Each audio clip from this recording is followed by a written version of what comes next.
നാട്യശാസ്ത്രത്തിൽ ഭരതമുനി എന്താ പറഞ്ഞിട്ടുള്ളതെന്ന് എളുപ്പം മനസ്സിലാക്കാൻ നിങ്ങൾക്ക് മനസ്സിലാവുന്ന ഭാഷയിൽ ഞാൻ പറഞ്ഞു തരാം. അതെ, പട്ടിയുടെ വാലിലും ഭരതനാട്യപ്പോ അറിയോ? അതെ അതെ, ആ മുഖത്ത് എഴുതി വെച്ചിട്ടുണ്ട്. ഏത് ഭരതമുനി, എന്ത് നാട്യശാസ്ത്രം? കലാമണ്ഡലത്തിൽ ഡാൻസ് ഒന്നും ആൺകുട്ടികൾക്കില്ല.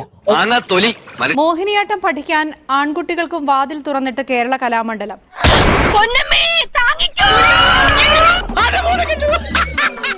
നിനക്കത് വേണടേ.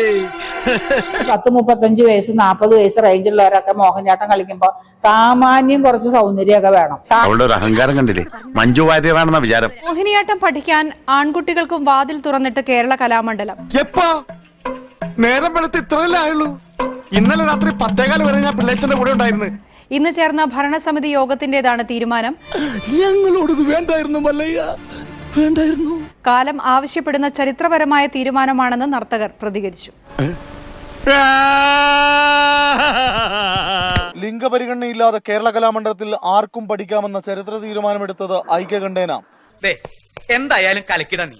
സത്യഭാമ ജൂനിയറിന്റെ ജാത്യ ലിംഗ അധിക്ഷേപത്തിന് ശേഷം വിദ്യാർത്ഥി യൂണിയന്റെ മുൻകൈയിൽ ഡോക്ടർ RLV രാമകൃഷ്ണന് കൂത്തമ്പലത്തിൽ വേദിയൊരുക്കിയിരുന്നു. എന്നെ കൂടുതൽ കരയിപ്പിക്കരുത്. മോഹിനിയാട്ടക്കളരി ആൺകുട്ടികൾക്ക് തുറന്നുകൊടുക്കാനുള്ള നീക്കത്തിന് ഇന്നലെ തന്നെ ചാൻസലർ മല്ലിക സാരാഭായി പച്ചക്കൊടി കാട്ടിയിരുന്നു. ഈ പ്രോഗ്രാം കളിഞ്ഞെങ്കിലേ അവരുടെ 10 താന്ന് കണ്ടത് ഇന്ന